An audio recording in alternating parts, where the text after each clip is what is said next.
Capítulo XIV. Durante el cual el Sr. Fogg y su grupo cruzan el Océano Pacífico. Lo que sucedió cuando el barco piloto estuvo a la vista de Shanghái es fácil de adivinar. Las señales hechas por el Tankadere habían sido vistas por el capitán del vapor de Yokohama, quien, al ver la bandera a media asta, había dirigido su rumbo hacia la pequeña embarcación. Phileas Fogg, después de haber pagado el precio estipulado para su pasaje a John Busby, y de haber recompensado a este con la suma adicional de 550 libras, subió al vapor con Aouda y Fix y partieron enseguida para Nagasaki y Yokohama. Llegaron a su destino en la mañana del 14 de noviembre. Phileas Fogg no perdió tiempo en subir a bordo del Carnatic, donde se enteró, para gran deleite de Aouda y tal vez para el suyo propio, aunque no traicionó ninguna emoción, de que Passepartout, un francés, había llegado realmente en él el día anterior. Se anunció que el vapor de San Francisco partiría esa misma noche, y se hizo necesario encontrar a Picaporte, si era posible, sin demora.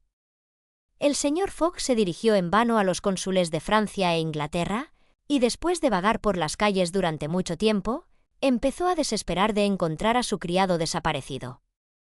El azar, o tal vez una especie de presentimiento, le condujo por fin al teatro del honorable señor Batulcar. Ciertamente, no habría reconocido a Picaporte con el excéntrico traje de Montaraz, pero éste, tumbado de espaldas, percibió a su amo en la galería. No pudo evitar ponerse en marcha, lo que cambió de tal manera la posición de su nariz que hizo que la pirámide se precipitara sobre el escenario. Todo esto lo supo Picaporte gracias a Aouda, que le contó lo que había sucedido en el viaje de Hong Kong a Shanghái en el Tankadere, en compañía de un tal señor Fix. Picaporte no cambió el semblante al oír este nombre. Pensó que aún no había llegado el momento de divulgar a su amo lo que había ocurrido entre el detective y él, y, en el relato que hizo de su ausencia, se limitó a excusarse por haber sido sorprendido por la embriaguez al fumar opio en una taberna de Hong Kong. El señor Fogg escuchó esta narración con frialdad, sin decir una palabra, y luego proporcionó a su hombre los fondos necesarios para obtener una vestimenta más acorde con su posición. Al cabo de una hora, el francés se había cortado la nariz y se había desprendido de sus alas, y no conservaba nada que recordara al sectario del dios Tingou. El vapor que estaba a punto de partir de Yokohama hacia San Francisco pertenecía a la Pacific Mail Steamship Company, y se llamaba General Grant. Era un gran vapor de ruedas de paletas de 2.500 toneladas, bien equipado y muy rápido. La enorme viga de marcha se elevaba y descendía por encima de la cubierta. En un extremo, un vástago de pistón subía y bajaba, y en el otro, una biela que, al cambiar el movimiento rectilíneo por el circular, se conectaba directamente con el eje de las palas. El General Grant estaba aparejado con 3 mástiles, lo que le daba una gran capacidad para las velas, y así ayudaba materialmente a la potencia del vapor. Haciendo 12 millas por hora, cruzaría el océano en 21 días. Phileas Fogg tenía, pues, la esperanza de llegar a San Francisco el 2 de diciembre, a Nueva York el 11 y a Londres el 20, ganando así varias horas sobre la fecha fatal del 21 de diciembre. Había una dotación completa de pasajeros a bordo, entre ellos ingleses, muchos norteamericanos, un gran número de coolies de camino a California y varios oficiales de las Indias Orientales, que estaban pasando sus vacaciones dando la vuelta al mundo. Durante el viaje no ocurrió nada de importancia, el vapor, sostenido por sus grandes remos, rodó muy poco, y el Pacífico casi justificó su nombre. El señor Fogg estaba tan tranquilo y taciturno como siempre. Su joven compañera se sentía cada vez más unida a él por otros lazos que los de la gratitud, su naturaleza silenciosa pero generosa la impresionaba más de lo que ella creía, y casi inconscientemente cedía a emociones que no parecían tener el menor efecto sobre su protector. Aouda se interesaba mucho por sus planes y se impacientaba ante cualquier incidente que pudiera retrasar su viaje. A menudo charlaba con Picaporte, que no dejaba de percibir el estado del corazón de la dama, y, siendo el más fiel de los domésticos, nunca agotaba sus elogios a la honradez, generosidad y devoción de Phileas Fogg. Se esforzó por calmar las dudas de Aouda sobre el éxito del viaje, diciéndole que la parte más difícil ya había pasado, que ahora estaban más allá de los fantásticos países del Japón y de la China, y que se encontraban de nuevo en camino hacia los lugares civilizados. un tren de San Francisco a Nueva York y un barco de vapor transatlántico de Nueva York a Liverpool les llevarían sin duda al final de este imposible viaje alrededor del mundo en el plazo acordado. Al 9º día de salir de Yokohama, Phileas Fogg había recorrido exactamente la mitad del globo terrestre. El general Grant pasó, el 23 de noviembre, el meridiano 180 y se encontraba en las antípodas de Londres.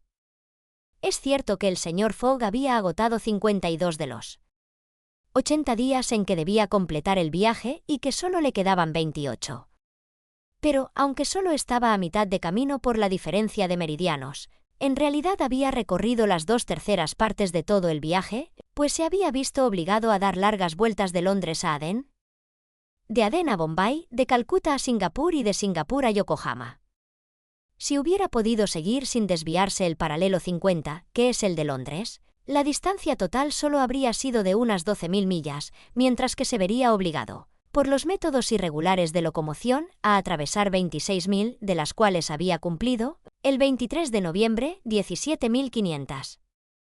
Y ahora el recorrido era recto, y Fix ya no estaba allí para ponerle obstáculos. Sucedió también, el 23 de noviembre, que Picaporte hizo un alegre descubrimiento.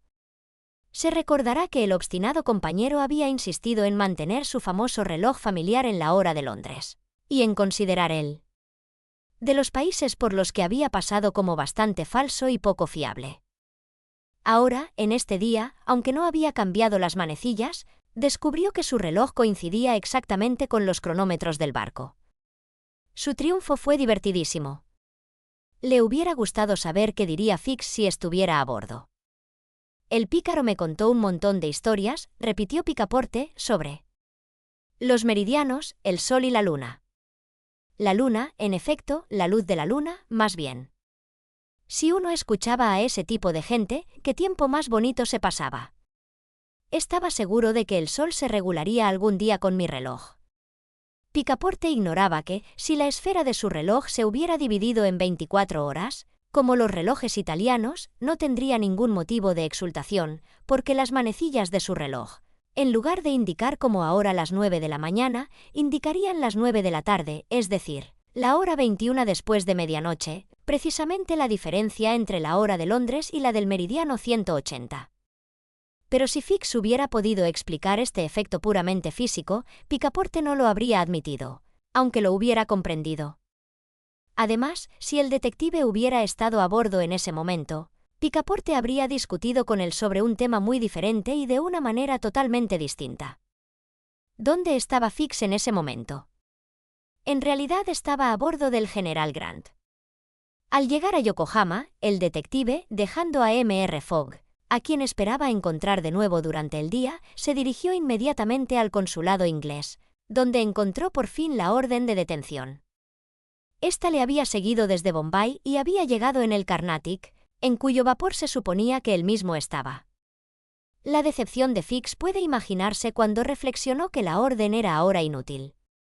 El señor Fogg había abandonado tierra inglesa, y ahora era necesario procurar su extradición. Bien, pensó Fix, después de un momento de cólera, mi orden no sirve aquí, pero sí lo hará en Inglaterra.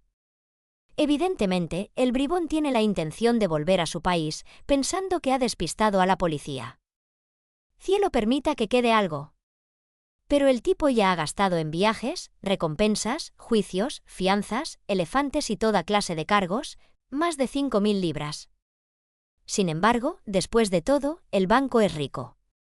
Decidido, subió a bordo del general Grant y estaba allí cuando llegaron el señor Fogg y Aouda.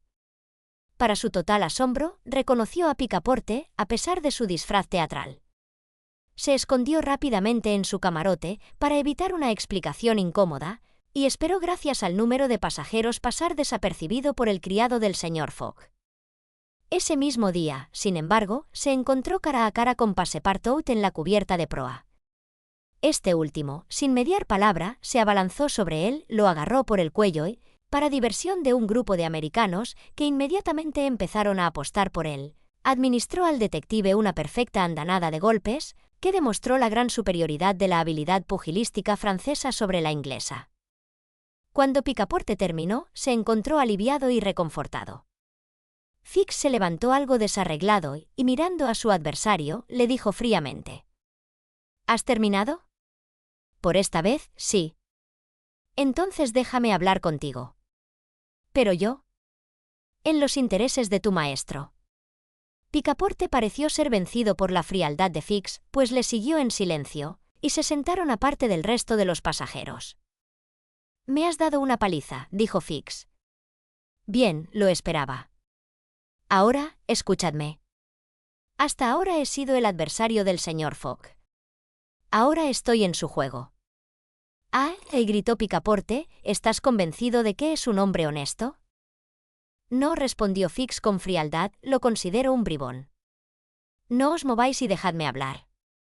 Mientras Mr. Fogg estuviera en tierra inglesa, me interesaba retenerlo allí hasta que llegara mi orden de arresto. Hice todo lo que pude para retenerlo. Envié a los sacerdotes de Bombay tras él, lo intoxiqué en Hong Kong, lo separé de él y le hice perder el vapor de Yokohama. Passepartout escuchó, con los puños cerrados. Ahora, continuó Fix, el señor Fogg parece volver a Inglaterra. Pues bien, le seguiré hasta allí.